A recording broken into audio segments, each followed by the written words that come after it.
Hare Krishna.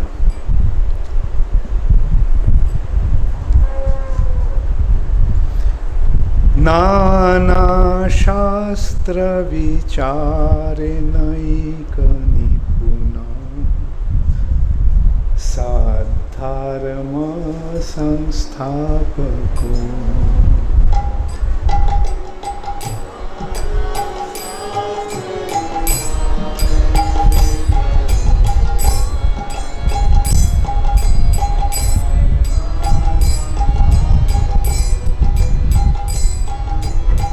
Nana Shastra Vicharenai Kanipunau Sadharma Sanstapako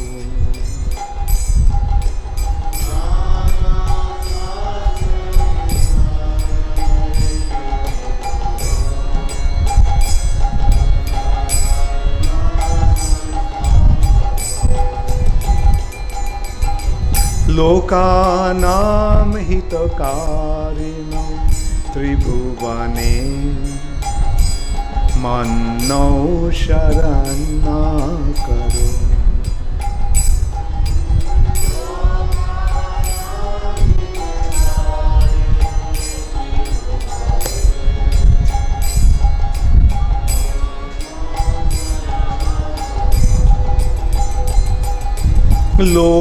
Lokanam hitakarino tribhuvane manno sharana karo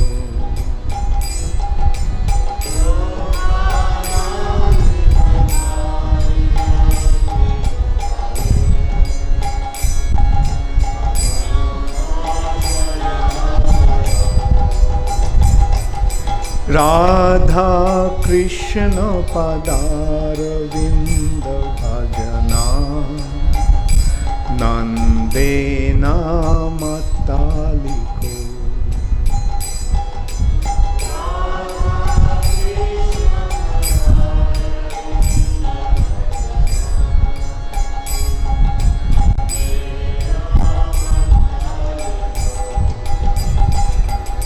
Radha Krishna Padaravinda Bhajana Nandena Mataliko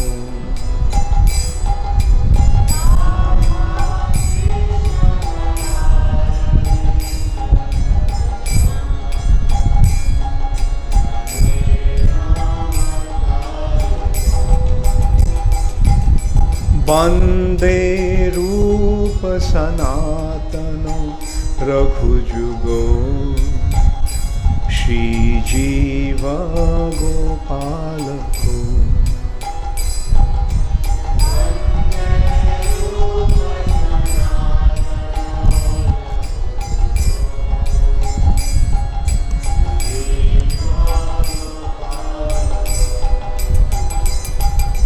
Vande Rupa Sanatano Raghujugo Shri Jiva Gopalako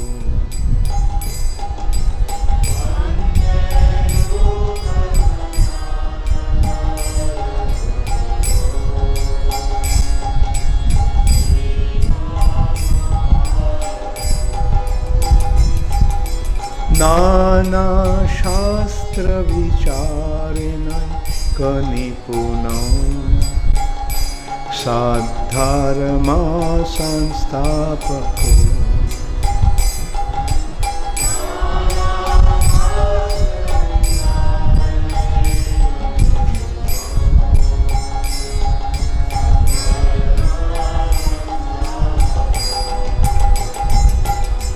Hare Krishna Hare Hare Hare Rama Hare Rama Hare Hare Hare Krishna Hare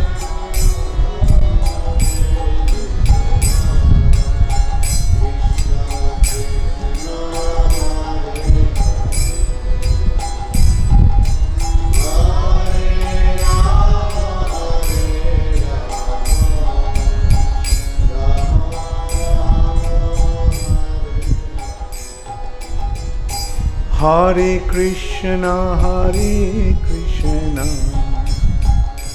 Krishna Krishna, Hare Hare, Hare Rama, Rama Rama, Hare Hare.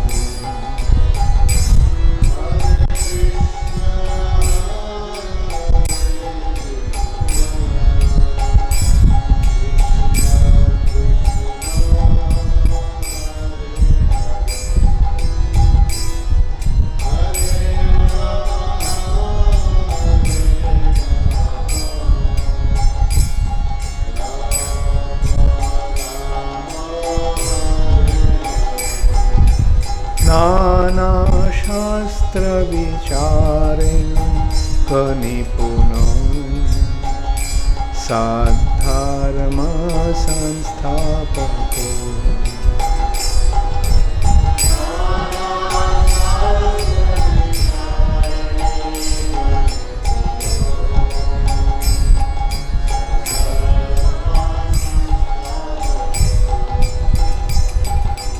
Lokanam Hitakarinam Tribhuvane Manno Sharanakaro.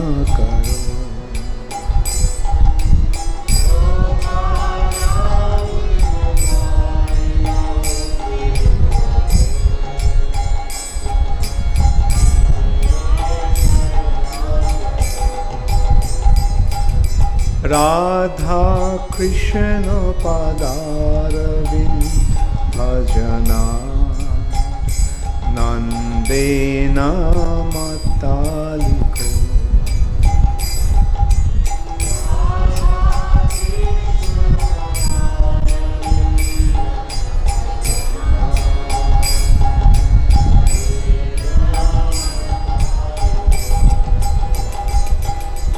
Radha Krishna Padaravinda Bhajana Nandena Mataliko.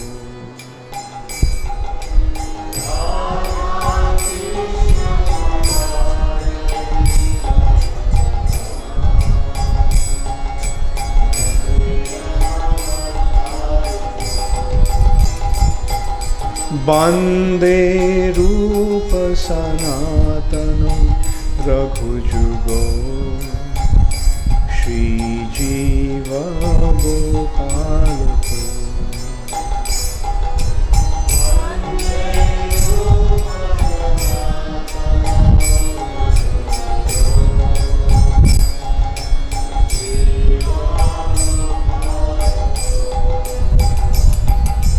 Bande Rupa Sanatanam Raghujugo Shri Jiva Gopalako.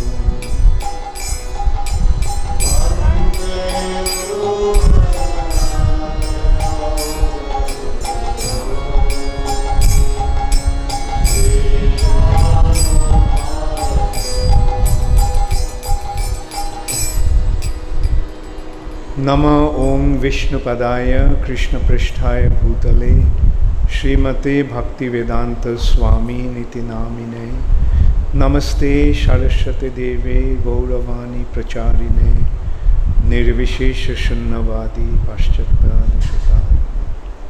Shri Krishna Chaitanya Prabhu Nityananda Shri Advaita Gadadhar Shivasadi Gaur Bhakta Vrinda.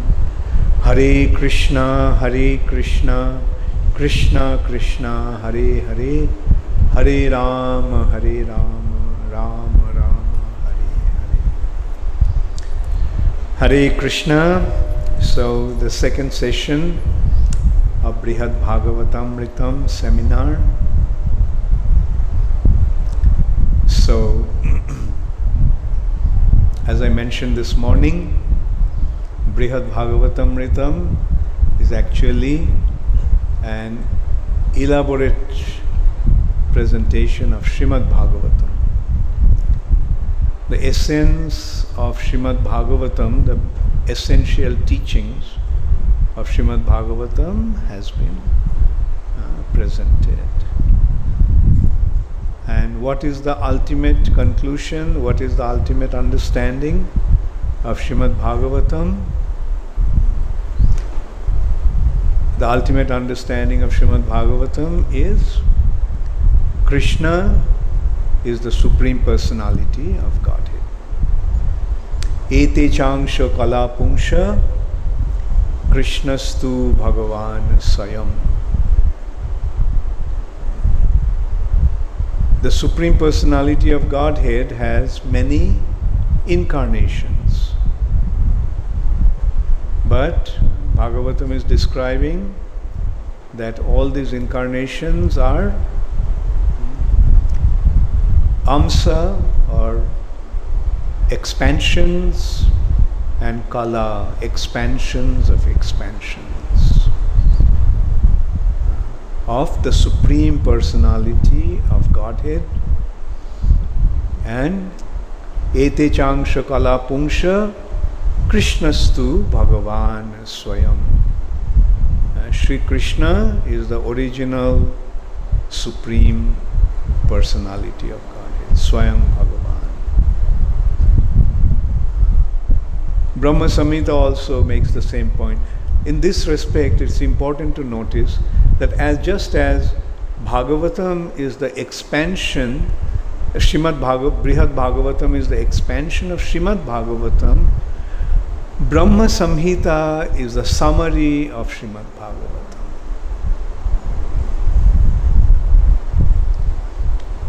The teachings of Srimad Bhagavatam has been presented in the 5th chapter of Brahma Samhita.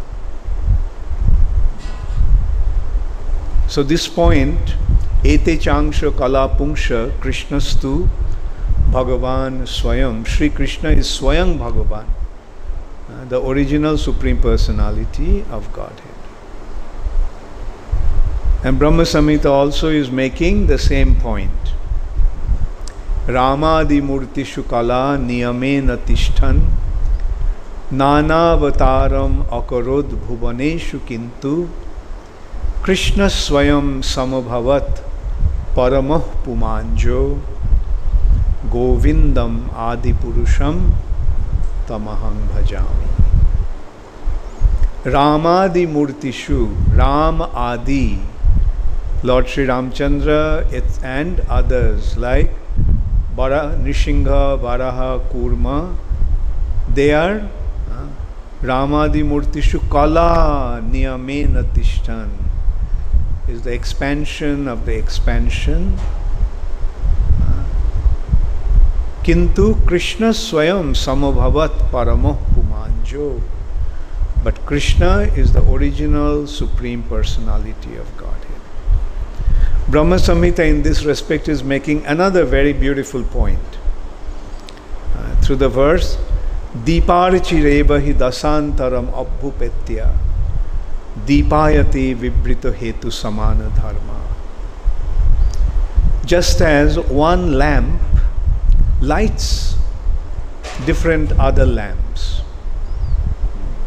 Deeparchirevahi dasantaram abhupetya Deepayati and vibrita hetu samana dharma, they all display the same quality. One lamp lights the other lamps, and when they're lit, all the lamps are giving out the same amount of light and heat. So similarly, the expansions or incarnations of the Supreme Personality of Godhead are non-different. Non-different, same. But still, Krishna is the original Supreme Personality of Godhead. And that Supreme Personality of Godhead eternally resides in Golok. Goloko namni nijadhamni. His original abode is Golok. The Golok is being described, Chintamani Prakara Sadmasu Kalpavriksha. That place Golok is made of Chintamani, touchstone. Druma Bhumish Chintamani. Chintamani Prakara Sadmasu. Kalpa Vriksha. It's a forest full of trees, but all those trees are desire trees, Kalpa Vrikshas. Not ordinary trees, they're all desire trees. And as I was describing, that one such desire tree Indra has in heaven. In his Nandan Kanan, Indra has this desire tree. And that gives out flowers. What's the name of those flowers? Parijata. Now, not only the desire tree can fulfill all the desires, but even one Parijata flower can fulfill all desires. Whatever wants, can ask the Parijata flower and he'll get it. Now, in the heavenly planet, there is one such Kalpavriksha. But Vrindavan is made of, it's a forest, and that all the trees in that forest are Kalpavrikshas. Kalpavriksha Laksha Vritesu. Millions and millions of such Kalpavrikshas are there. And Surabhir Abhipalayantam. Krishna there is tending the cows, and all these cows are Surabhi cows. They're all Surabhi cows. Surabhi's daughter is here in this universe. Vashishta Muni has that cow. Surabhi's daughter is Nandini. And we can consider that the ability of this cow.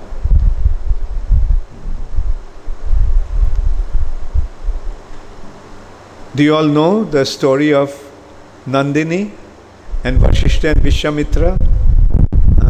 No? How many of you want to hear that story? Okay. Vashishta Muni, a great sage, one of the 7 topmost sages. Vashishta Muni has this cow, Nandini. And Vishwamitra, the king, at that time Vishwamitra was a Kshatriya king. While hunting in the forest with his soldiers, he came to Vashishta's ashram. He was tired.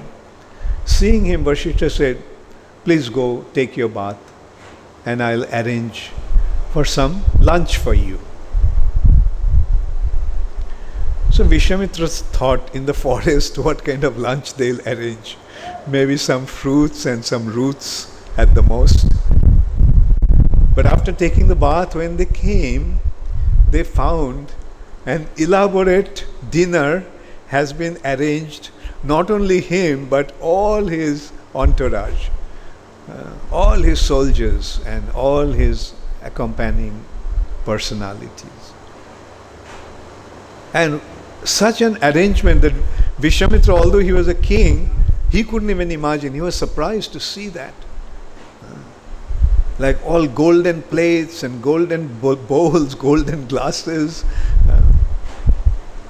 And then when he tasted the food, he felt that he never tasted such food in his whole life, although he was a king. Such delicious food and served in such an amazing way. It was even amazing for a king, monarch. So Vishwamitra asked, "How did you make this arrangement? Is it with your mystic power that you made that arrangement?" Vashishta said, "No, I have a cow. And whatever I ask her, whatever I ask from her, she gives it to me." "Oh, that cow made that arrangement?" "Yes. She doesn't only give food, give milk, but she can arrange anything that I want." So Vishwamitra said, "You are living in a forest, you are a sadhu, you are a saint, you are a rishi. So why do you need that cow? Give it to me. This cow has better utility for me." Vasishtha said, look, this cow is like my daughter and I can't give her away. And so Vishwamitra pleaded, I'll give you 1,000 cows, I'll give you 100,000 cows. Give me this cow. Vasishtha didn't agree. So finally Vishwamitra became very angry. See, you are a saintly person. Why are you so greedy? Why are you so possessive? You should be detached. And then he ordered his soldiers, now take this cow forcibly away from this person. So he had many soldiers, he had his whole army. So they went and got hold of Nandini and tried to take her away forcibly. With tears in her eyes, Nandini appealed to Vasishtha. Look, in front of your eyes, they are tormenting your daughter in this way, and you are not protesting. Vasishtha said, I am a Brahmana. I can't take to violence. But if you want, you can defend yourself. Nandini was just waiting for this order. And immediately Nandini produced another army which defeated Vishwamitra's army and drove them away. She could not only produce milk, she could not only produce delicious food with beautiful paraphernalia, but she could even generate one army of soldiers. So this is a Surabhi cow. Nandini is also Surabhi. Surabhi's daughter in this planet. So this is how we can see what a Surabhi cow is like. And Krishna is tending hundreds of thousands of cows. And all those cows are, each and every single cow is a Surabhi cow. Surabhir Abhipalayantam. There in Vrindavan, Krishna is sporting with the gopis. Lakshmi Sahasrasata Sambhrama Sebbhamanam. All those gopis, each and every gopi is a Lakshmi Devi. Lakshmi Sahasrasata Sambhrama Sebbhamanam. So this is the description of the spiritual world where Krishna resides. So that Krishna is the Supreme Personality of Godhead. And his first expansion is Balaram. Then Chaturbuha of Dwarka, Vasudev, Sankarshan, Pradyumna and Aniruddha of Dwarka. Chaturbuha. Then from this Sankarshan expands the Narayans of Vaikuntha. Narayan also has Chaturbuha, Vasudev, Sankarshan, Pradyumna and Aniruddha. And from this Sankarshan expands Mahavishnu, who lies in the causal ocean, Karana Dukshay Vishnu. So all these detailed descriptions of the spiritual world is there in the scriptures. Especially Srimad Bhagavatam and the Satata Puranas and different Samhitas like Garga Samhita. And also Brahma Samhita is giving Brahma is describing the spiritual sky and Krishna's position there. So Krishna is the Supreme Personality of Godhead, and to become a devotee of Krishna is the ultimate goal of life. The ultimate goal of life for a human being is to become a devotee of Krishna.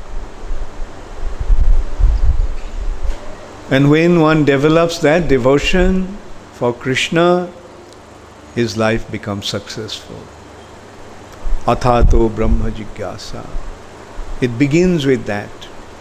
The spiritual inquiry, Brahma Jigyasa. So, Srimad Bhagavatam is elaborately explaining that. Bhagavatam describes all these different aspects, gradually taking to the ultimate, which is considered to be samam bonam. Bhagavatam has 10 symptoms. 10 symptoms.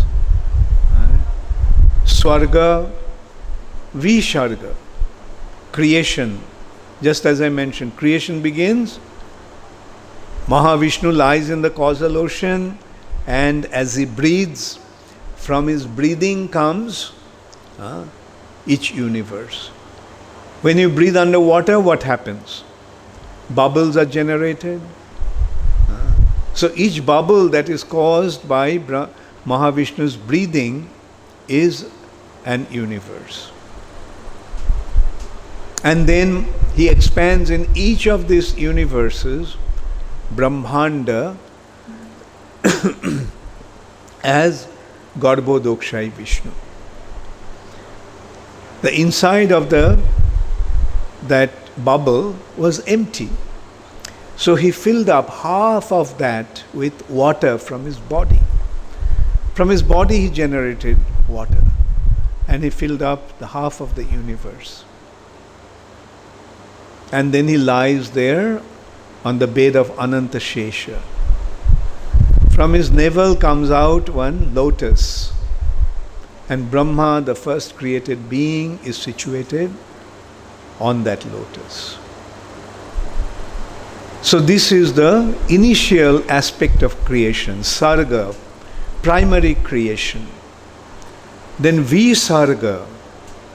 Then Brahma takes over the responsibility to fill up this universe. So that is the secondary creation. Swarga, Atra, Sarga, Visargascha, Sthanam. The situation of different planetary systems. Each universe has 14 planetary systems, 7 higher and 7 lower. Chaturdash Bhuvanatmakam. Bhuvan, this universe, has 14 planetary systems. And so the descriptions of that is there. Different planetary systems. We are situated on Bhurloka, Earth planet. Then above that is Bhubarloka. Then Sargaloka. Bhur, Bhuba, Swa. Then Maharloka, Janaloka, Tapaloka, Satyaloka. And then there are 7 lower planetary systems. Atal, Vital, Sutal, Talatal, Mahatal, Rasatal, Patal. 7 lower planetary systems. So this description is Thanam. Then Poshanam, how the Lord is maintaining everything, has been described in Srimad Bhagavatam. Sthanam, Poshanam, Utayo, creative propensity. Manvantar, the reign of different Manus. In a day of Brahma, there are 14 Manus that come and rule over. And with the appearance and disappearance, with the appearance of Manu comes a set of demigods, Devas, set of Maharshis. So they all come. Like this is the 7th Manvantar called Vaivashata Manvantar, the reign of Vaivashata Manu, son of Vivashan, the sun god. And in this, Purandar is Indra. And in the next one, next Manvantar, there will be Bali Maharaj will become Indra. So this is how the set of demigods will change. So very vivid descriptions are there. Manvantara Ishanu Katha, the activities of Lord's pastimes. Then Niro Muktir Ashraya and Nirodha, cessation of material existence, liberation from material world, and Ashraya, the supreme shelter. The ultimate goal is, in this way, has been established. The shelter of the Supreme Personality of Godhead is the ultimate purpose of Srimad Bhagavatam. So the same thing is being described in Brahma Samhita. And the same thing is extensively described in Brihad Bhagavatamritam. And this morning we discussed the first chapter. First chapter was earthly planet. The devotees in earthly planet, in this earth planet. Narad Muni is searching for the greatest devotee, the recipient of Krishna's mercy, the greatest recipient of Krishna's mercy. He sees a Brahmana and he thinks that this Brahmana who is worshipping the Lord so wonderfully, utilizing everything that he possesses, he must be the greatest devotee. But when he started to glorify the Brahmana, Brahmana declined. He said, no, I am not a devotee. I am just an ordinary person, ordinary Brahmana. Worshipping the Lord is my duty. Therefore I am worshipping this Shalagram. And as far as my opulence is concerned, what do you see my opulence? Whatever little I have, with that I am serving the Lord. But if you really want to see the greatness of a devotee, then please go to this kingdom in South India. And the king there is such a great devotee. And he described why he is such a great devotee. He is so opulent. He has so much power and ability. And with all that, he is serving the Lord in the most gorgeous way. So Narad Muni immediately goes there and starts to glorify that king as the greatest devotee. But the king was feeling very embarrassed. And he said, who am I? Just an ordinary human being. You are speaking about my opulence with which I am serving the Lord, but what's my opulence? And what is my ability? Short span of life, a very little possession. But if you really want to see the service to the Lord in grandeur and opulence, then go to heavenly planet and see how Indra is serving the Lord. And the Lord is so merciful to Indra that he has become his younger brother. And Indra directly receives his offerings with his own hands. So immediately he became attracted to see the Lord as younger brother of Indra, who is directly receiving the worship of Indra. So he goes there and he starts to, so here we go, This is the beginning of the second chapter.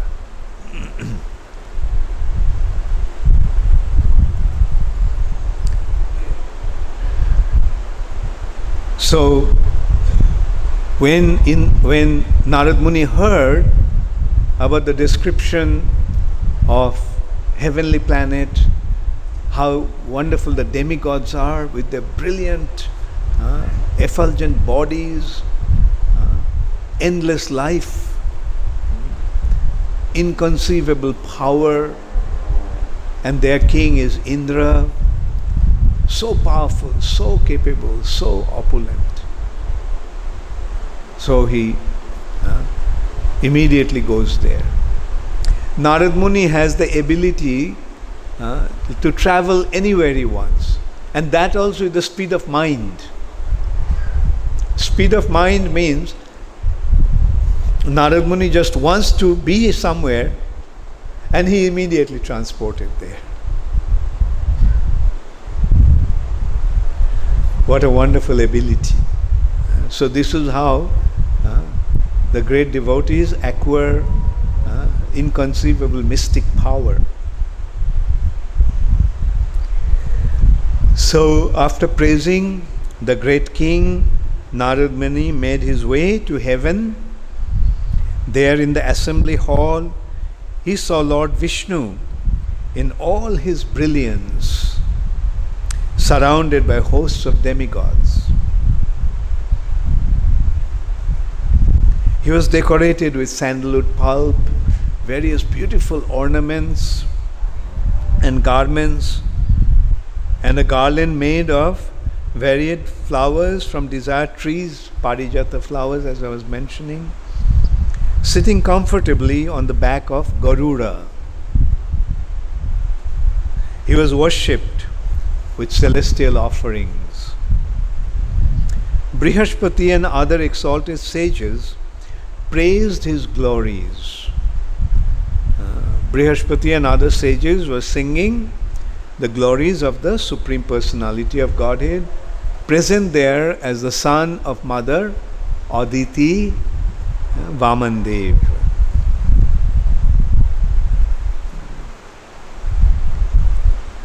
And Siddhas, Vidyadharas, Apsaras and Gandharvas, they were recited prayers, and in this way they are glorifying the Supreme Personality of Godhead. And the Lord also was specifying Indra, Indra, you don't have to worry about anything. You need not be afraid of anything. I will take care of you in all respects. From this assurance, we can also understand that when one becomes a devotee of the Lord gives him that assurance. Whether he can hear it or not, the Lord gives him that assurance. Don't worry, I will take care of you.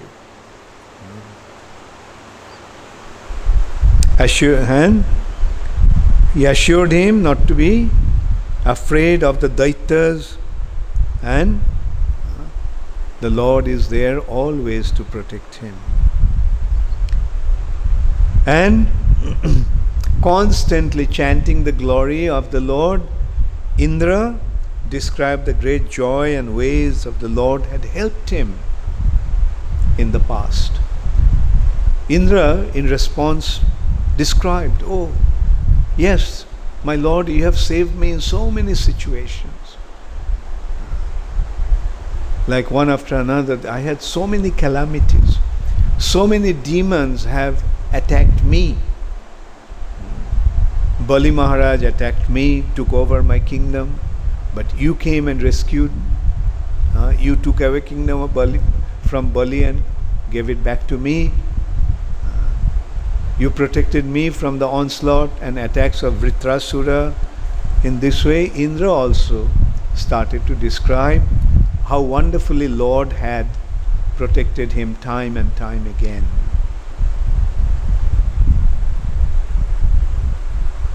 In this way, Indra was sitting next to the Lord on his throne. And after that, the Lord left that place, and Indra followed him for some distance and then returned to the assembly hall, where Narada greeted him. Narad Muni started to glorify Indra. Narad Muni told him, "You have surely received the Supreme Lord's mercy, because demigods like Surya, Chandra and Jama, what to speak of other rulers of planets, all obey your orders. Sages like me are your subjects." Narad Muni admitted that he is a subject of Indra. He is a Devarshi, he is a sage among demigods, Devtas, and Indra is the king of the Devas. Therefore Narad Muni admitted that he is a subject. And Vedas praise you as the Lord of the universe, for you bestow the fruits of religion and irreligion. How wonderful that Lord Narayan has become your brother, younger brother, born of the same womb. Honoring the ways of civilized life, he always treats you with respect. Although he is the Supreme Personality of Godhead, but because by mundane relationship you are his elder brother, he shows respects to you. He treats you like his elder brother.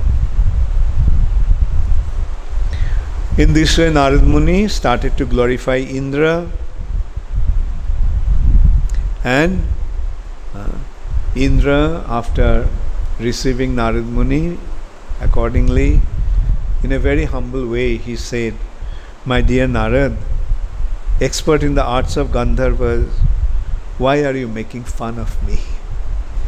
You are telling me that I am the greatest devotee, but actually this is not true. It sounds as if you are making fun of me." One of them, demigods have had to flee heaven in fear of the Daityas.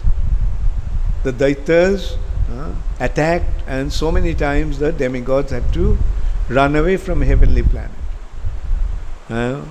One of them, Bali, once took over my kingdom as Indra. Bali took over the heavenly planet and he became Indra.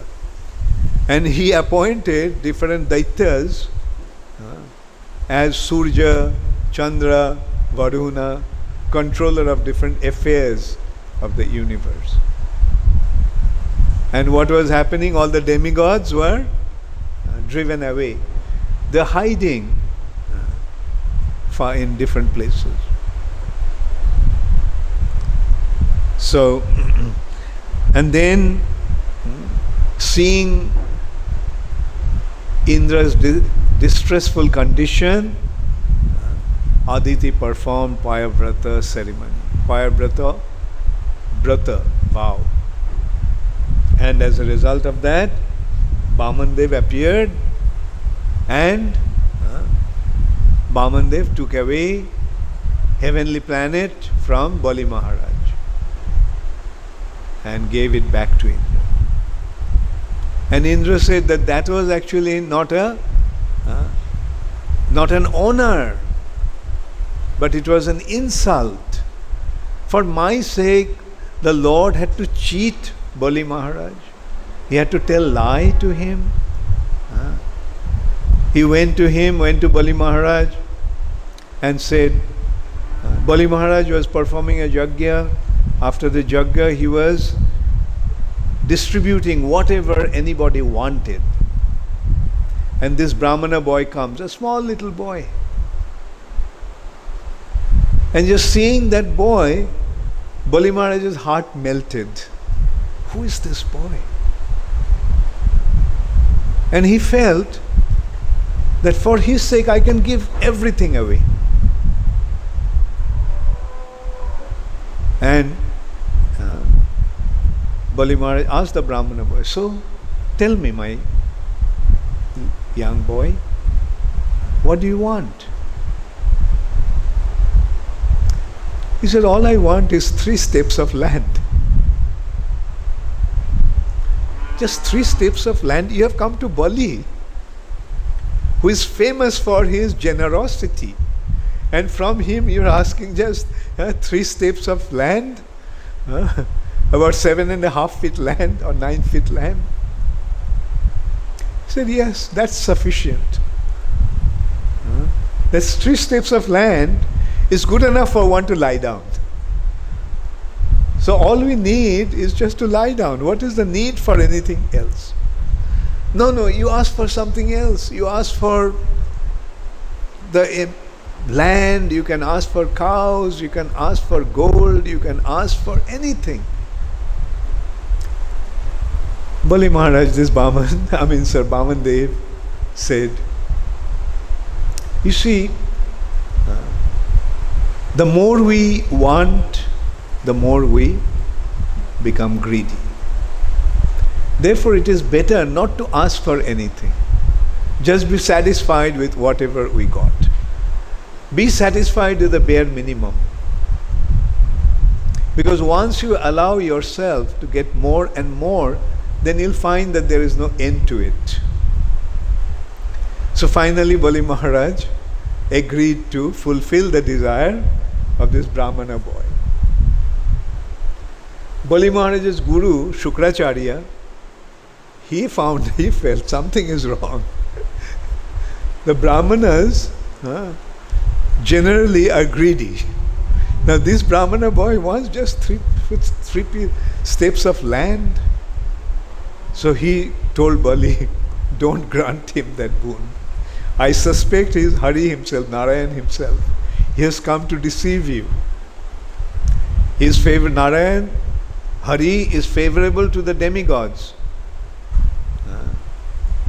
And he considers you to be his enemy. So in order to favor the demigods, he has come to take away your kingdom. And this is just his ploy. 3 steps of land. I don't want anything else. 3 steps of land is good enough. What's the point in giving vent to greed? Because it will keep on increasing more and more. Something is wrong with this character. So Bali Maharaj's response was, Narayan came to me to ask for something. I am prepared to give everything to him. Because that's the ultimate goal of life. So here we can see that Narayan, the Bali Maharaj is situated in proper knowledge. Offering everything to Narayan, offering oneself to Narayan, the Supreme Personality of Godhead, is the ultimate goal of life. So he said, I'm prepared to give everything to him. No, Bali, don't do that. He'll take everything away from you. You won't have anything left. So Bali said, no. If Narayan came to me asking for something, I'm prepared to give him everything to him, whatever he wants.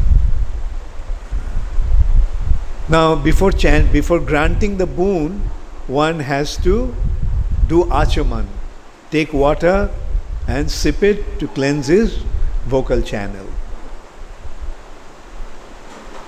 So Shukracharya, in order to not let Bali Maharaj do the achaman and then grant the boon, he entered into the water pot and blocked the neck of the water pot so that water wouldn't come. So Bali Maharaj tried, what's the matter? Water is not coming out of the water pot. Bamandev said, let me see what is holding it, what is blocking the water pot. So he took a kusha grass and poked it, and Shukracharya's eyes became blinded with the poking of the lords with kusha grass. With a scream, he came out. That's why Shukracharya is blinded by one eye. And Bali Maharaj granted that. 3 steps of land.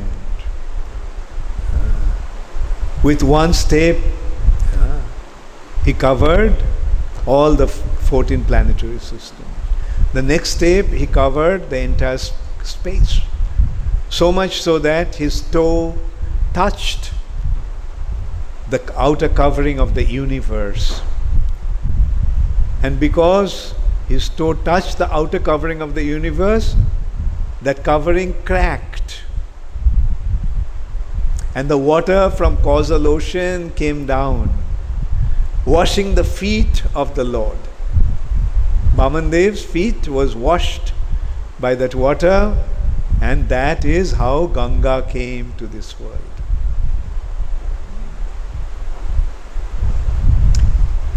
He asked for 3 steps. Now everything has been covered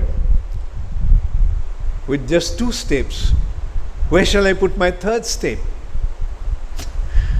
Bali Maharaj offered his head. So that is the devotion of Bali Maharaj. Although he is a Daitya, he is considered to be one of the greatest Mahajans. Sayambhur Narada Sambhu, Prahlada Janaka Vyas, and Prahlada Janaka Bhishma. And last is Vaiyashaki Balir Bayam. Sukadev Goswami, Bali Maharaj. Prahlad Maharaj, Bali Maharaj's grandfather, is another Mahajan. So this is how the Lord deceived Bali Maharaj, took away his kingdom, and he banished him to Sutala Loka. And he wanted to offer something in exchange. And the Lord said, okay, I'll become your gatekeeper. Bali Maharaj, the Lord became, Narayan became Bali Maharaj's gatekeeper in Sutala Loka. So anyway, so this is how Indra was protected, but Indra felt that it was embarrassing that the Lord had to come, and for my sake he had to undergo all this deception to take the kingdom away from Bali Maharaj.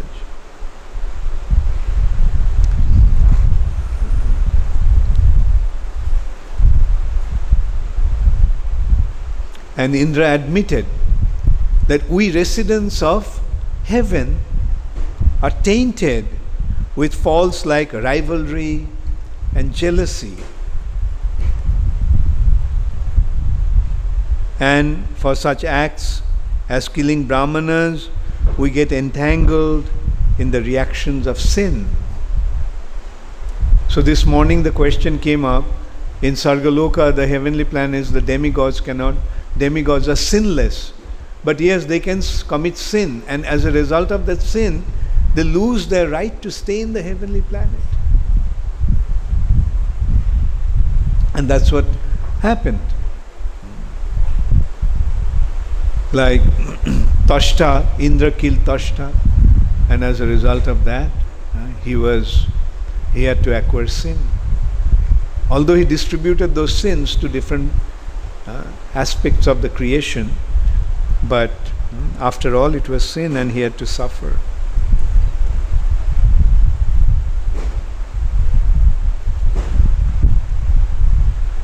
And then Indra started to lament. Don't you remember what I did when the Lord was performing his Govardhan worship? Instead of my worship, I became so envious that I tried to destroy Vrindavan. So you saying that I am the recipient of Lord's mercy? The way I act sometimes is so disgusting, so abominable, and you are saying that I am the devotee of the Lord?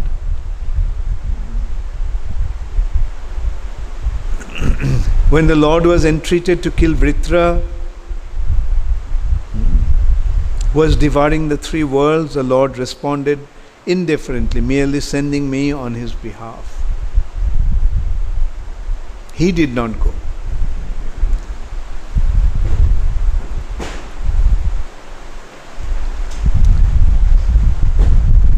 And here Indra admitted that he accepts my worship on the strength of our parents.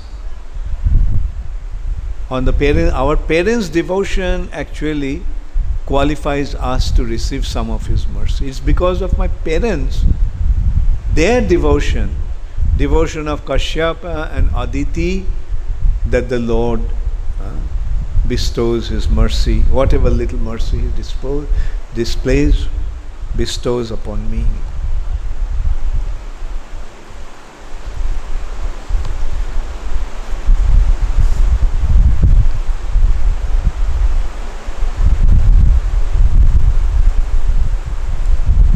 So in this way, Indra started to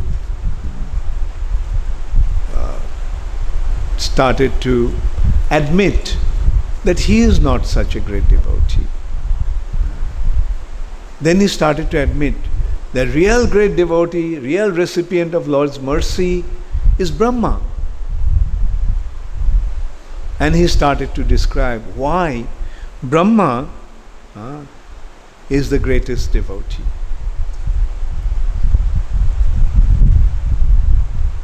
And he mentioned that he is directly the son of Lord Vishnu.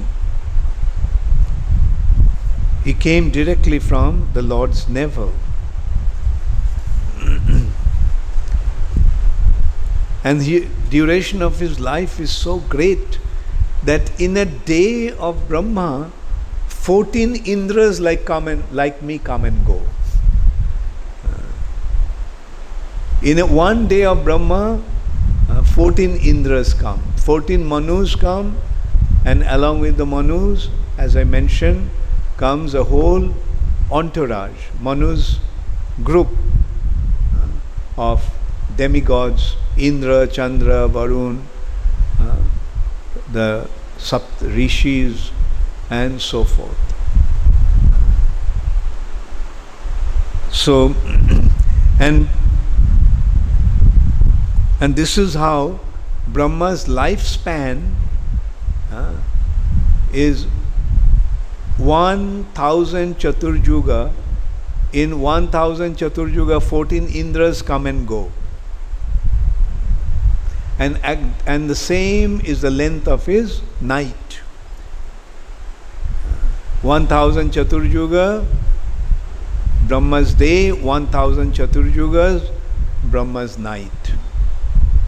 In that calculation, there are 365 days in a year of Brahma. And Brahma lives for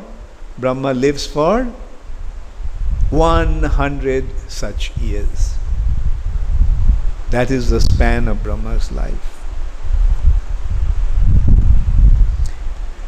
Brahma is the creator of all planets, and the rulers, he assigns them.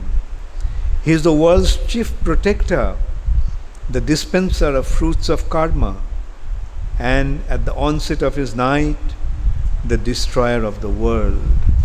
When Brahma falls asleep, the whole world, whole creation is destroyed. All the way up to heavenly planet, everything gets destroyed.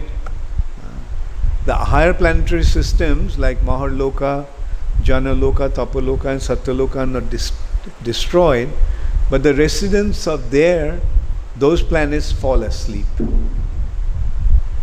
And they again wake up when Brahma wakes up. The Mahapurusha, the 1,000-headed form of the Lord, is always directly visible on Brahma's planet. The Supreme Personality of Godhead, Mahapurusha, is always present in Brahma's planet, personally accepting the countless oblations offered him and thus always giving delight to his devotees. And then Indra said that I can give you thousands of such other reasons why Brahma is the real object of Krishna's mercy.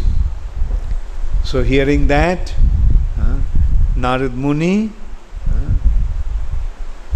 wanted to go and meet Brahma. So when he came to Satyaloka, Brahma's abode, from a distance, Narad Muni heard the huge sound of many great sacrifices performed unceasingly and with great devotion by the sages on Brahmaloka.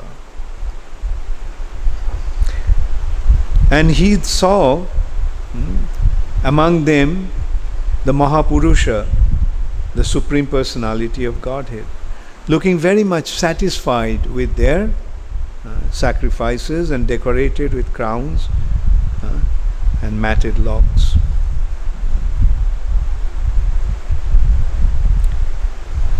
And he was fulfilling the desires of those performers of sacrifices.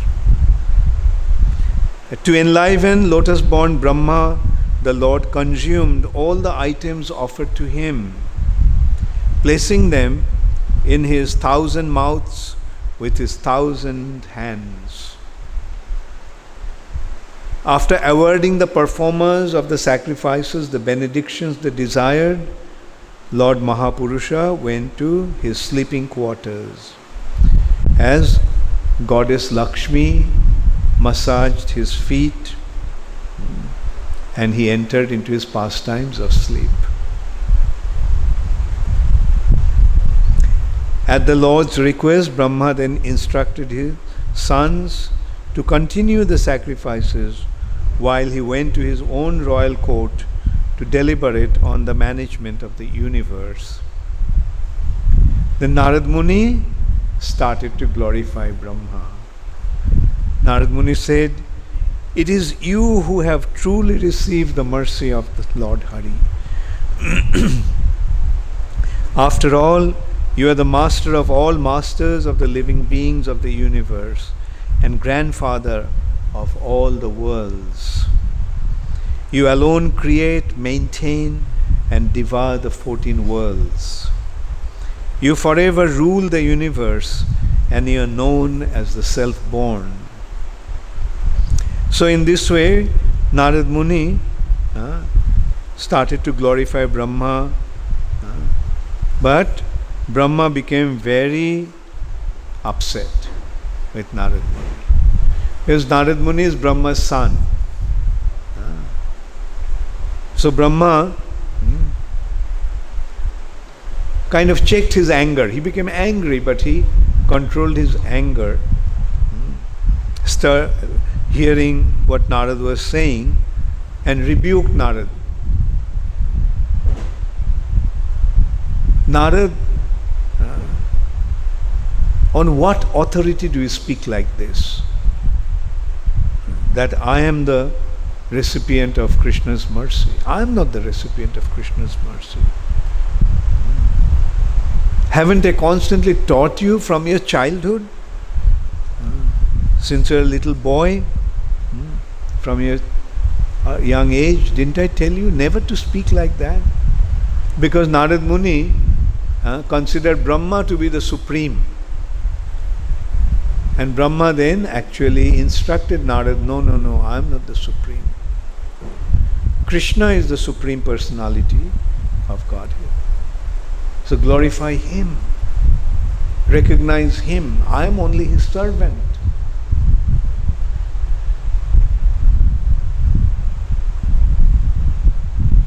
And then Narad Muni, then Brahma started to describe that by Krishna's Maya, I become deluded so often. I think that I am the controller, I am the grandfather, I am the spiritual master of the universe. Proud of my birth from Krishna's lotus navel, I think myself a great ascetic, his great worshipper. I am overwhelmed by the countless duties of universal management. worrying about the imminent destruction of my planet. I live in terror of the all-devouring end of time. All I want from my and I want for me is liberation. For this purpose of liberation, I engage others in worshipping the Lord and also worship Him myself. Since He is the Lord of the universe, is there any place where He does not reside?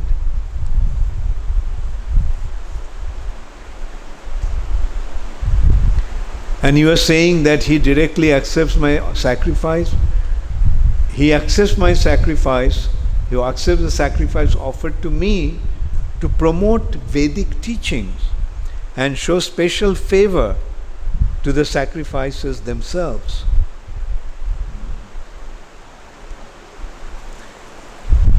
He loves only devotion. He shows His mercy only to His devotees, never to non-devotees. Forget about my having any devotion for Him. I would be happy if only I could, if I were true that I never offend Him. I cannot expect Him to tolerate my offenses as He does Lord Shiva's. See all the trouble that I cause for Him. I give benediction to the demons. I give the benediction to Hiranyakashipu, and as a result of that, Hiranyakashipu became so powerful that he started to defy the Supreme Personality of Godhead and started to torment his devotee, Prahlad. And then the Lord had to come Himself to kill him. You call me a devotee is a servant, he serves. But here I am causing the Lord anxiety and distress, and He comes to take care of the situation. Instead of I serving Him, I trouble Him, I cause distress to Him. So in this way, Brahma started to tell Narad that how he is not the greatest devotee. And he mentioned that Lord Shiva is the real devotee. So this is how we are seeing how Narad Muni's approach to one devotee is leading to another devotee. Brahma pointed out to Lord Shiva, why Lord Shiva is such a recipient of Lord's mercy? Because Lord Shiva is the friend. Krishna treats him like his friend. And Shiva is so attached to him that he doesn't have any external consciousness. He is completely absorbed in the service to the Lord, completely absorbed in glorifying the Lord, and completely absorbed in the thoughts of the Lord.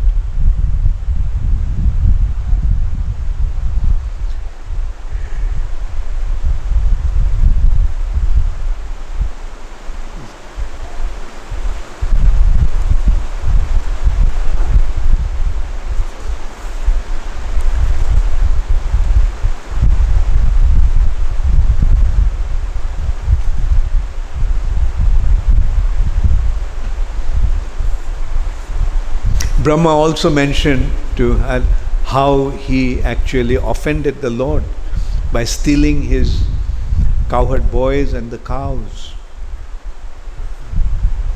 He challenged him. He thought, who is this little boy?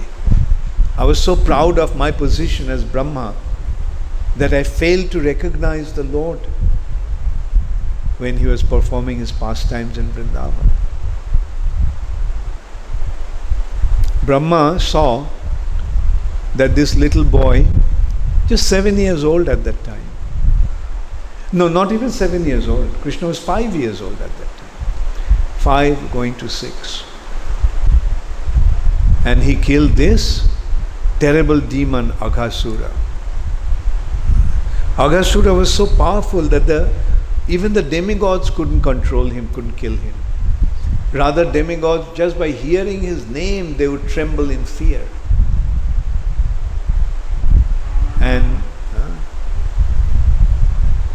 And that Aghasura was killed. by this little boy. So who is this boy? Brahma wondered. Let me see who that boy is. And then Brahma saw that with the cowherd boys, Krishna went to the bank of Jamuna, and there he is sharing the food with them, having a picnic on the bank of Jamuna. And in that picnic, some of the boys, they ate the food and liked it so much. They, Krishna, Krishna, see what my mother made for me, so delicious. And Krishna is eating that. Their remnants, their juta, which is considered to be impure, unclean. And Brahma felt that my Lord Narayan will never eat such a remnants of others, and no one will ever dare to offer him. And they were treating him in such a way, Brahma was completely surprised. Some boy was saying, so one boy gave it to Krishna. Krishna took that and he kept it on his plate. The other boy thought, let me also taste it. He's saying it's so, and Krishna was praising, oh really? It's so delicious. Your mother is a fantastic sweet maker. And then one boy thought, oh, let me also have the taste. Said, Krishna, Krishna, look at that bird on the tree. And when Krishna looked, he took that sweet away from Krishna's plate. So Brahma Singha was completely bewildered. What's happening? This cannot be Narayan, my Lord. No one will ever treat my Lord in this way, and no one will, my Lord will never reciprocate in this way, react in this way. So Brahma thought, let me see who this is. So Brahma stole the cows, the calves, put him on the cave. And all of a sudden the cowherd boys saw all the calves are missing. So they became worried. What happened to the calves? Krishna said, don't worry. You all keep on eating. I'll go and find out. They may have gone inside the forest. Don't worry, I'll bring them back. So Krishna goes to look for the calves. He couldn't find any of the calves.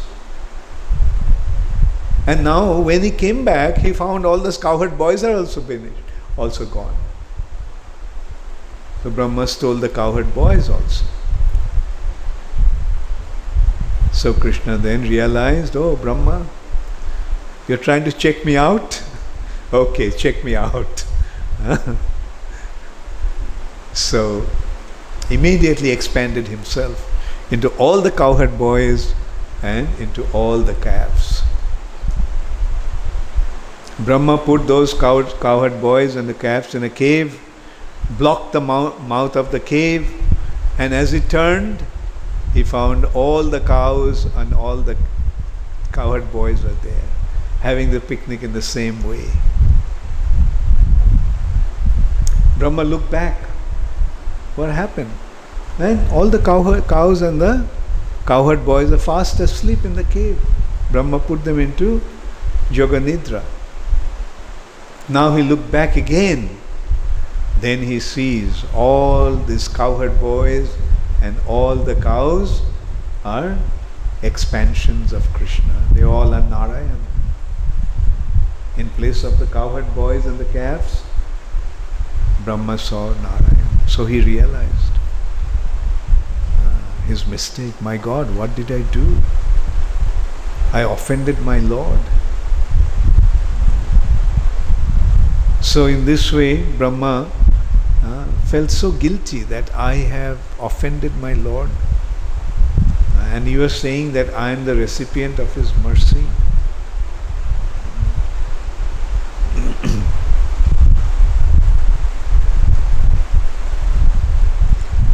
And the Brahma started to describe the glory of Lord Shiva. He's so absorbed with the devotion to the Lord that he is, seems that he's always intoxicated in ecstasy. In his ecstasy, he looks like he's always intoxicated.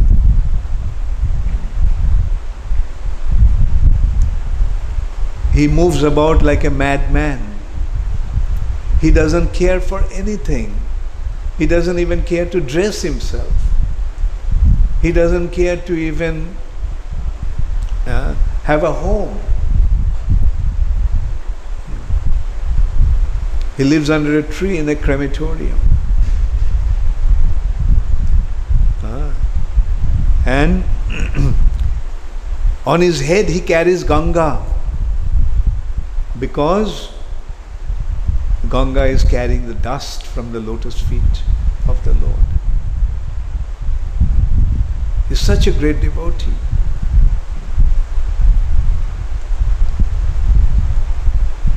And by the grace of the Lord, Lord Shiva and Parvati can even grant benediction, grant liberation to the living entities. And those who live in Lord Shiva's planet, they all are liberated souls. By his mercy, so many persons have become liberated, and even pure devotees of Krishna.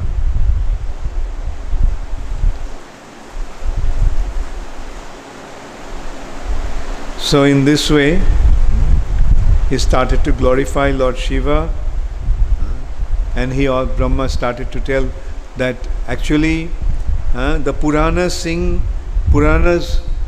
glorify Lord Shiva, and the Lord's Hari's mercy upon Lord Shiva.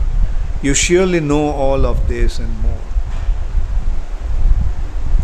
Lord Brahma said,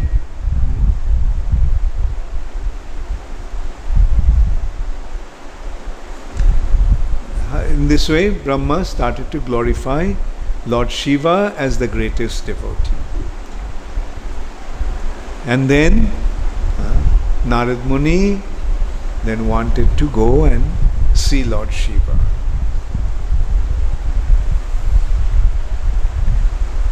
So he goes to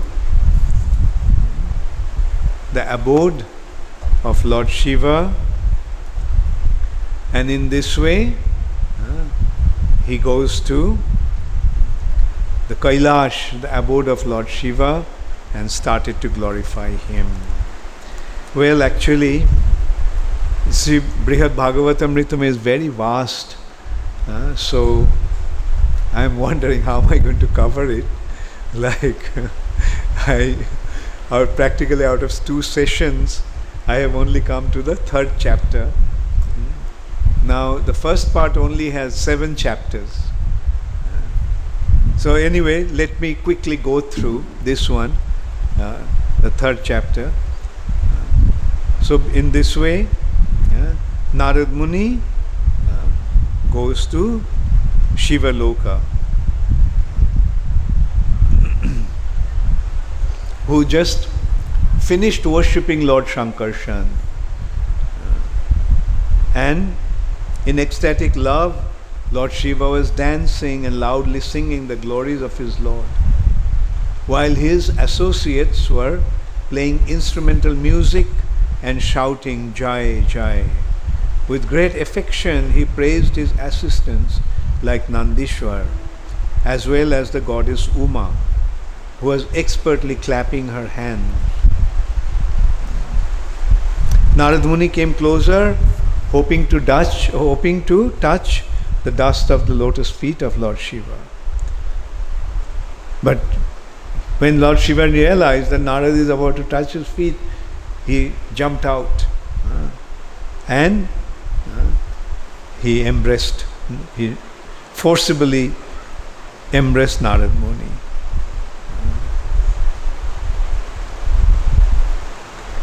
And Shiva then stopped his playful dancing and sat down, and with great respect Narad Muni bowed down to Lord Shiva, the life and soul of Parvati, and chanted the 6-syllable Rudra mantra. The Narad Muni then started to glorify Lord Shiva, calling him the best of the Vaishnavas. Lord Shiva has been described as Vaishnavanam Jatha Sambhu. Of all the Vaishnavas, Lord Shiva is the greatest. But when Lord Shiva heard that, he covered his ears. He said, Narad, please don't speak like that. That's blasphemy. I'm not a devotee of the Lord. I am not the Lord of the universe, nor an object of Krishna's mercy. I am just a poor soul, always hankering for the favor of the servants of his servants.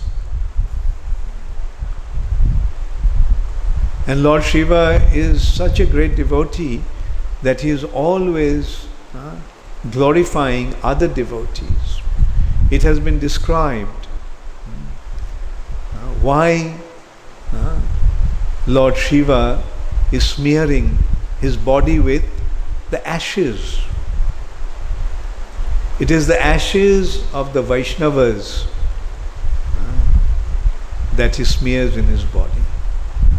When a Vaishnava dies, when his body is cremated, Lord Shiva takes that ashes and smears his body with that. He takes their bones and makes a garland. He wears that.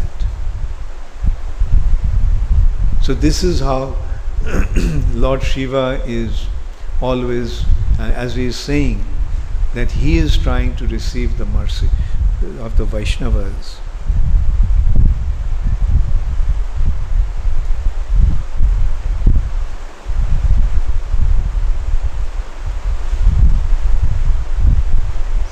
And then Narad told him, hasn't Krishna worshipped you many times in his various incarnations and taken from you many boons? Yes, Krishna sometimes has worshipped Lord Shiva. Sometimes asked for boons from Lord Shiva. But hearing this, Lord Shiva could no longer maintain his gravity. Ashamed, he sprang to his feet, covered Narad's mouth with both hands and said, don't even mention that arrogance of mine. He then boldly told Narad, with surprise in his voice, just see the most incomprehensible power of the pastimes of the Supreme Lord. Is the pastimes of the Lord that he acted in this way. My Lord is so sober, he is such a deep and varied ocean of great qualities.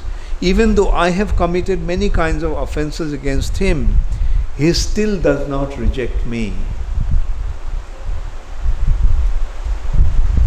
Seeing Lord Shiva completely absorbed in transcendental taste of pure devotion to Krishna, Narad, pleased beyond limit, grasped Lord Shiva's feet, made him sit down again and spoke to appease him.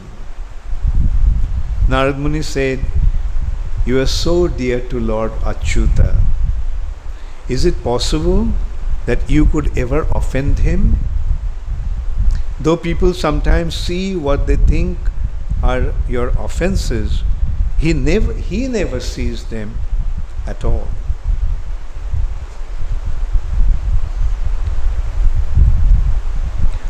Then Lord Shiva actually mentioned about how he fought against Krishna to support Vanasura,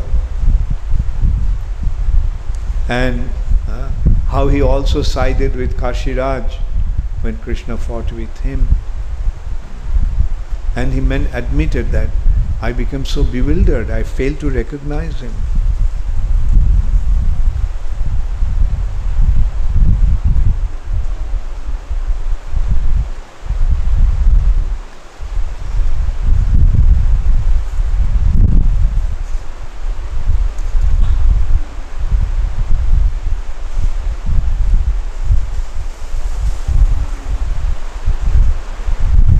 So then Lord Shiva started to tell him, actually the greatest devotee are the residents of Vaikuntha.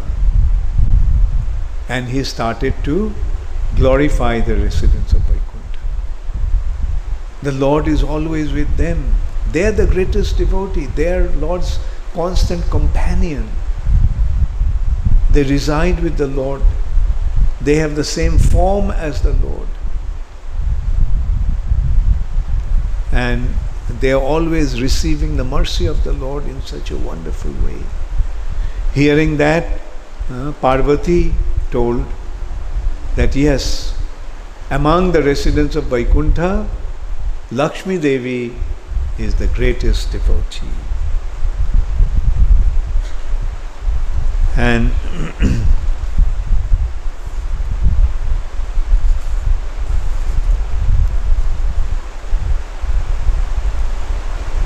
Lord Shiva mentioned that the residents of Vaikuntha have Satchidananda bodies, and many avail themselves of the supreme opulence of Lord Hari. They have the same opulence as Lord Hari. They have Satchidananda powers equal to his. But the residents of Vaikuntha do not like to accept such quality with the Lord. They are satisfied simply to worship the Lord with devotion. They travel freely wherever they want, protecting and promoting the cause of the Lord's devotees and the Lord's devotional service.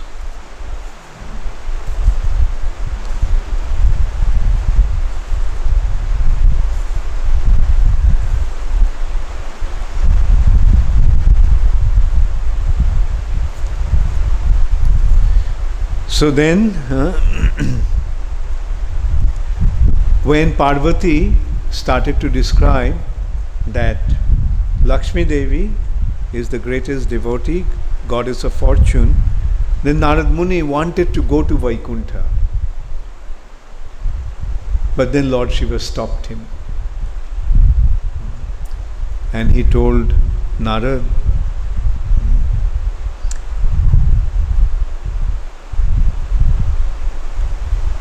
actually, Prahlad is the greatest devotee of the Lord.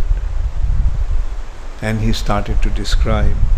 Don't you remember that the Lord of Vaikuntha is living right now on earth in Dwarka? And Prahlad, he described that Prahlad Maharaj is the greatest devotee of the Lord.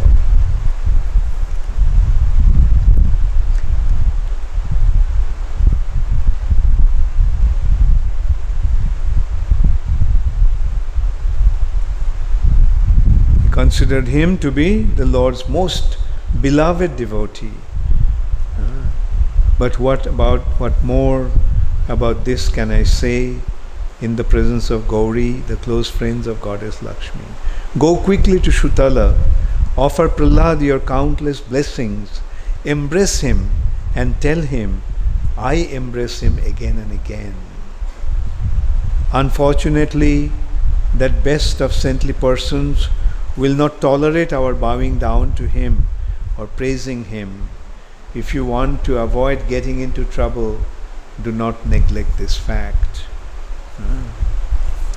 So, in this way, when Narad Muni went to Lord Shiva, being directed by Brahma, Lord Shiva actually told him that he is not the greatest devotee. The greatest devotee are the residents of Vaikuntha. And among all the residents of Vaikuntha, Lakshmi Devi's position is the highest. But then, Lord Shiva pointed out that the devotion of Prahlad is even greater than the devotion of the residents of Vaikuntha. So, actually I'm trying to go a little fast, not getting into elaborate descriptions, because if I do that, then I don't think I'll be able to go anything beyond the first part of Brihad Bhagavatamritam.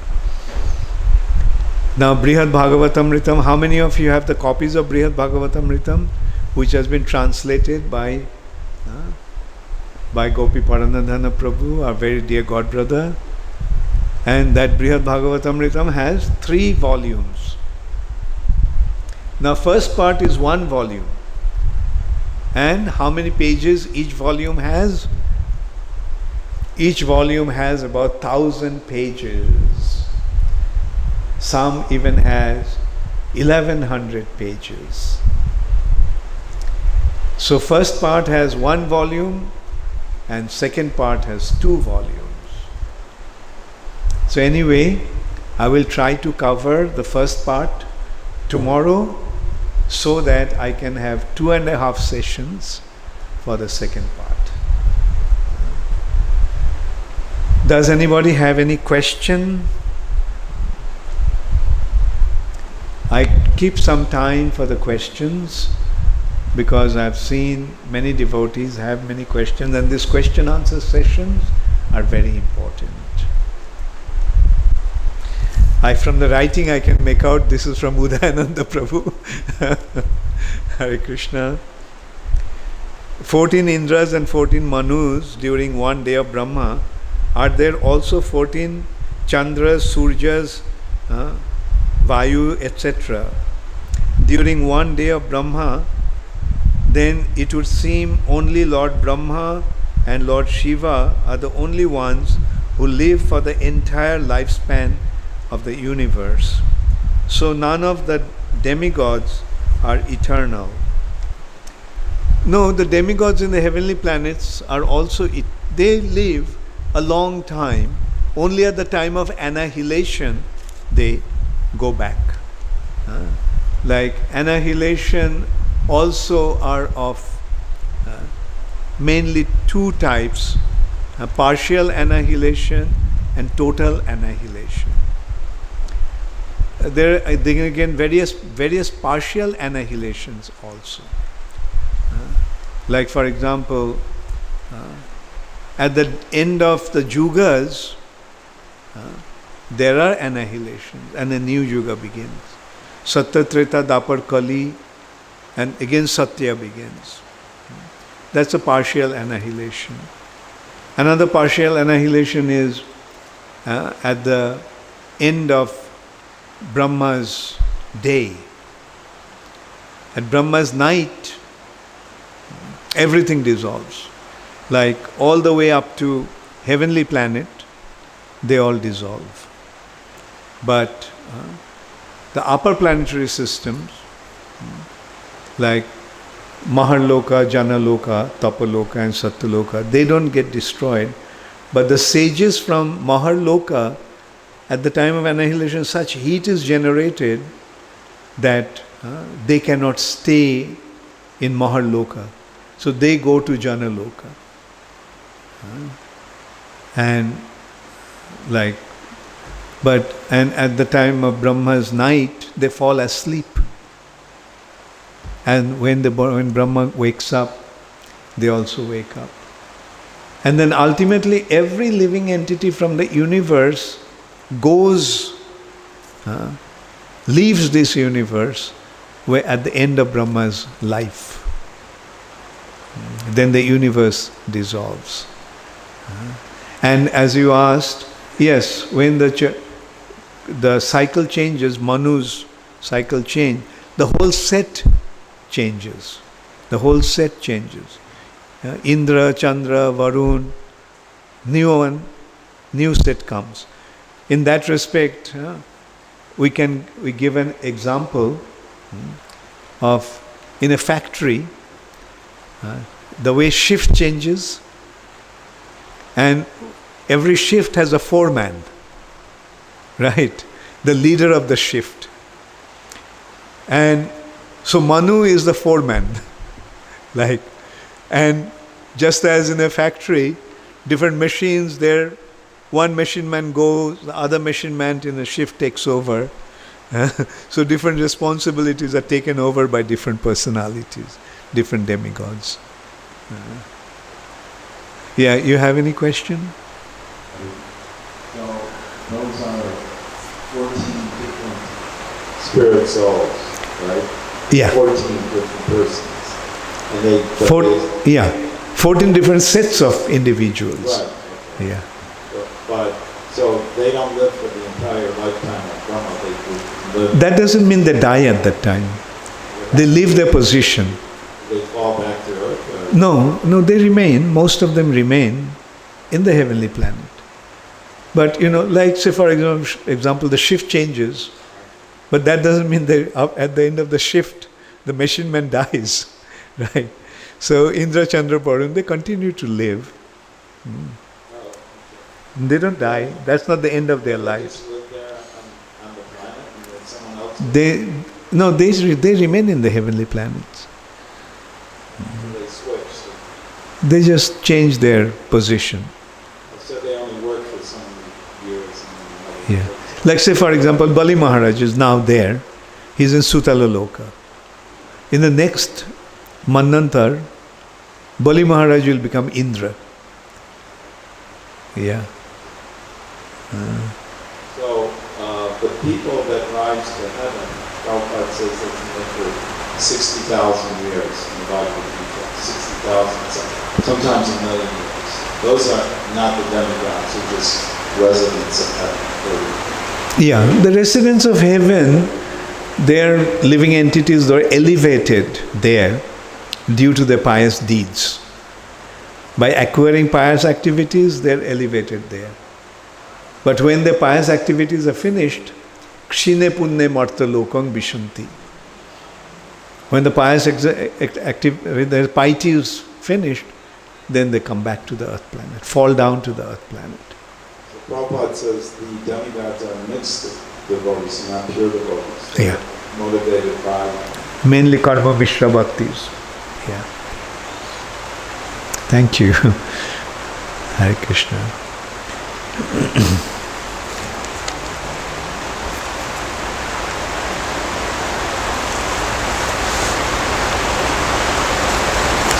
So next question is Gita Kirti Radhika. Dear Hare Krishna Guru Maharaj, please accept my humble obeisances. All glories to Srila Prabhupada. All glories to you, Guru Maharaj. Thank you very much for such detailed explanation of the higher and lower planetary systems and the lifespan of Brahma. You mentioned when Brahma sleeps during his night consisting of 1000 Chaturjuga, all lower planets are destroyed, and everyone in higher planets also go to sleep and wake up when Brahma wakes up. So is Bhuloka also sleeping every other 1000 Chaturjugas, since Bhuloka comes under higher planetary systems? Yeah, like at that time, all the living entities, they fall asleep, right? Like Bhuloka is earth planet, not only earth planet, all the way up to heavenly planet it is. All right? This one is from Shaili. Okay. Hare Krishna Guru Maharaj. Why did Indra distribute his sins to different aspects? You see, he commits sinful activities sometimes. Like, for example, he killed Britrasura. He killed Tashta and a Brahmana. So as a result of that, the sins affected him, but he had to become purified. Therefore, different aspects, like different personalities and different things, took those sins to free Indra of his sinful reactions. All right? Does Indra have to suffer for these sins he distributed? Yes. Sometimes, as I mentioned, Indra had to run away from heaven. He loses his position in heaven and he suffers. Those who live in Lord Shiva's planet are all liberated souls. That means the ghosts are liberated. So, good point. The ghosts are the followers of Lord Shiva. They are not the resident of Lord Shiva's planets. They all are residents of this planet. Ujjain has many of them. Because Lord Shiva is here as Mahakaleshwar. So, Lord Shiva is so merciful that those who are, He is a hope for the hopeless. Those who are absolutely hopeless, Lord Shiva is their hope. But what to speak of the devotees? The devotees of the Lord are very dear to Lord Shiva. When the devotees go to Mahakal temple and chant the glory of the Lord, Lord Shiva becomes very, very happy.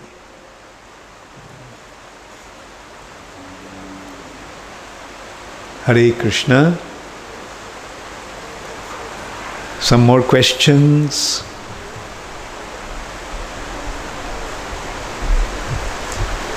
Hare Krishna. Hare Krishna, Guru Maharaj, please accept my humble obeisances. Questions from Aisharyeshwari Devidasi. We can see that such great devotees of Krishna are so humble. Oh, these are the ones I didn't see. Yeah. We can see that such great devotees of Krishna are so humble. Kindly explain how practical it is to be humble as a devotee in this modern world. Devotees are devotees, whether in the modern world or primitive world or future world. They are always very humble. You see, as the heart becomes purified, one becomes more and more humble. It is when the heart is afflicted with impurities like lust, greed, anger, illusion, envy and pride, then one cannot become humble. One becomes what is opposite to humbleness? Arrogant. So generally materialistic people are arrogant, whereas spiritually inclined individuals are humble. So that's why Chaitanya Mahaprabhu suggested Trinadapi Sunichena Taroriva Shahishnuna. Devotee's business is to become more humble than a blade of grass. More humble than a blade of grass. Can you imagine what it is like? Blade of grass lying on the street. Everyone is trampling, putting a foot on it. Does the grass protest? No. But to become more humble than a blade of grass. More tolerant and as tolerant as a tree. That is what is expected out of a devotee. There's a Hindi question. Hare Krishna Maharaj, Dandavat Pranam. आपने बहुत अच्छी class the. This is from Dilip Das. Where is Dilip? Okay. आपने बहुत अच्छी class दी. आपने बताया भगवान के 4 रूप हैं, शंकरशन, वासुदेव, प्रद्युम्न, अनिरुद्ध. क्या वो हमेशा बने रहते हैं?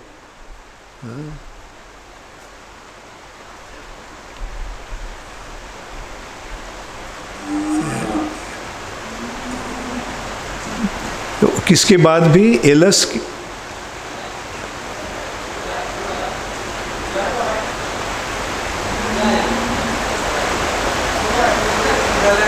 ओ प्रलय. अच्छा, व्हाट इज अच्छा प्रलय ओके या ओके. हाँ, ये भगवान के जो चतुर्भुजा है, भगवान के सारे अवतार, भगवान के सारे जो विस्तार सब नित्य है. नाश केवल भौतिक जगत में होता है.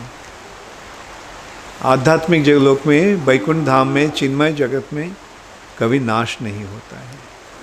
सब नित्य है. यानी आत्मा भी नित्य है। भगवान के अवतार के बाद क्या, हम सब भी नित्य हैं। ये शरीर केवल नाशवान है, आत्मा नित्य है। हाँ, प्रलय के बाद भी हम भी रहेंगे। शरीर का नाश होगा।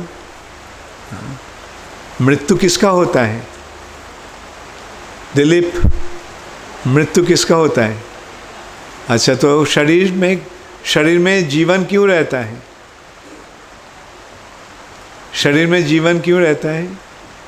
जिंदा रहता है शरीर क्यों? आत्मा के कारण, है ना। तो आत्मा जब शरीर छोड़ के चला जाता है तो शरीर का मृत्यु होता है। आत्मा का मृत्यु होता है नहीं। हाँ, लेकिन हमको पहचानना होगा कि हम सब स्वरूप में आत्मा हैं। ये शरीर हमारा एक बाहर की आवरण है। जैसे हम कपड़ा पहनते हैं वैसे ही हम ये शरीर पहने हुए हैं। कपड़ा पुराना होने से हम क्या करते हैं? कपड़ा उतार के नया कपड़ा पहनते हैं। वैसे ही जब ये शरीर पुराना हो जाएगा तो ये शरीर पुराना शरीर छोड़कर हम नया शरीर पहनेंगे। तो यहाँ कौन नया शरीर पहनेंगे? हाँ, आत्मा। और ये आत्मा ही हमारा स्वरूप।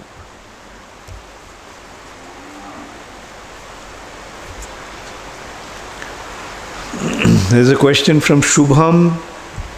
Hare Krishna Guru Maharaj. Can you please clarify whom does Lord Shiva meditate on? Yeah, I briefly mentioned that Lord Shiva is meditating on Shankarshan. He is always meditating on Shankarshan. We see Lord Shiva is chanting in beads. He is chanting the holy name of Lord Shankarshan. There are different pastimes showing he is sometimes meditating on Lord Rama or sometimes Lord Mahaprabhu or Lord Jagannath. Is there a particular form of the Lord that he constantly meditates on? This Rama that is mentioned here is Balaram. Balaram Ram. So, who is not different from Shankar? Actually, Balaram, Shankarshan, Ananta, same. So Lord Shiva is meditating on them. There is a question from the internet from Tarun Kanti Krishnadas. Guru Maharaj, as Lord Brahma, Indra mentioned, they have troubled Lord Krishna instead of serving him nicely. Sometimes I feel I am also causing trouble to devotees rather than serving them nicely or pleasing them due to my anarthas and feel lower or disappointed. How to accept such situations? Your insignificant servant? Yeah, so if you feel that you are troubling the devotees, what should you do? Tarun Kanti Krishnadas, should you continue to trouble them or stop troubling them? If you feel that you are causing trouble, don't cause trouble. And later on, when you remember you have caused some trouble, then you lament, just as Indra and Brahma are doing.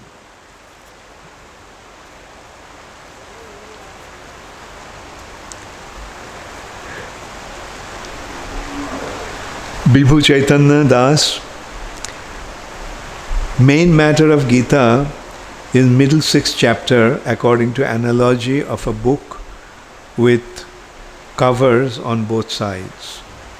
Does this rule apply to Srimad Bhagavatam also? Not really, because Srimad Bhagavatam is gradually going to the 10th canto, which is the ultimate aspect of Srimad Bhagavatam. In that respect, Srimad Bhagavatam has been compared to the body of the Lord.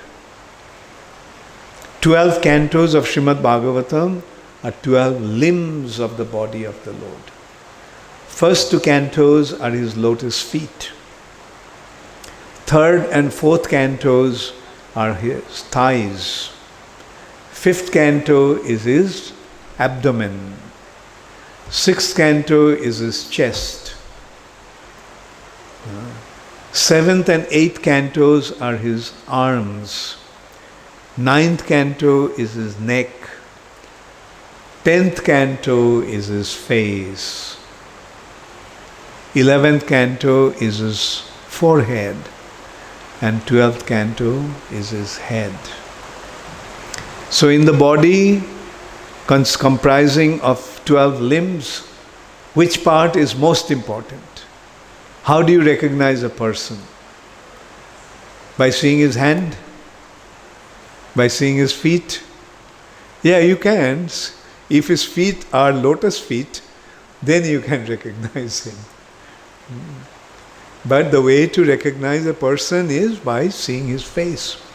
And the 10th canto is giving the actual description of the Supreme Personality of Godhead.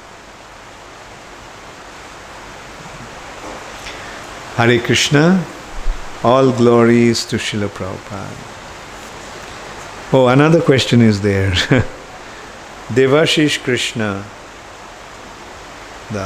So how it is possible, because where is Devashish? Okay. Because as demons give trouble to the residents of Vrindavan and their Vaishnavas, they are committing Vaishnava aparad. No, the demons are not Vaishnavas. In Krishna's pastimes, sometimes some Daityas like Prahlad Maharaj, Bali Maharaj are devotees of Krishna. But not that the demons of Vrindavan are Vaishnavas or devotees.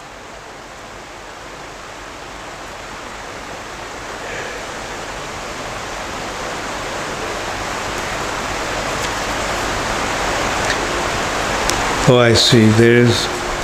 Actually the question was on the other side. Please accept my humble obeisance. Thank you so much for your wonderful and nectarian class.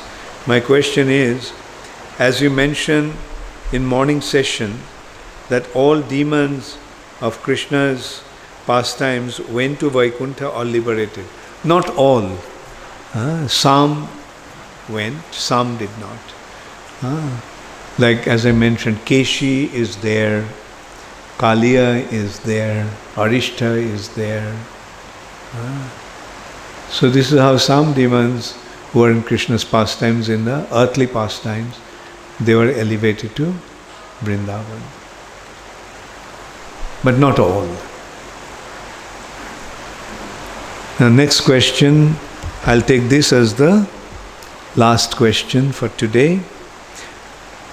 Maybe I can take another question if there is, otherwise we'll go into Kirtan. This is from Ratan Chakravarti. In daily activities of Lord Krishna, he plays chess, hunting, meditating, so on. In meditation, to whom does he meditate? Yes, as he is acting as a Kshatriya warrior.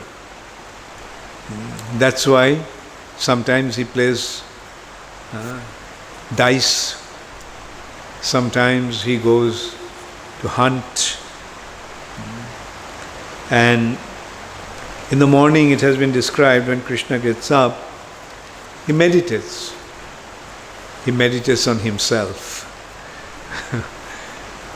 Because he is the object of everyone's meditation. So, he is, by these activities, Krishna is setting the right standard. He is teaching us what we should do. Every morning when we wake up, we should offer prayers to the Lord. meditate upon his transcendental form and pray to him, that we can remember him the whole day and we can receive his mercy. Hare Krishna, Gaur Premanande, Hari Hari Bol. Srila Prabhupada ki jaya.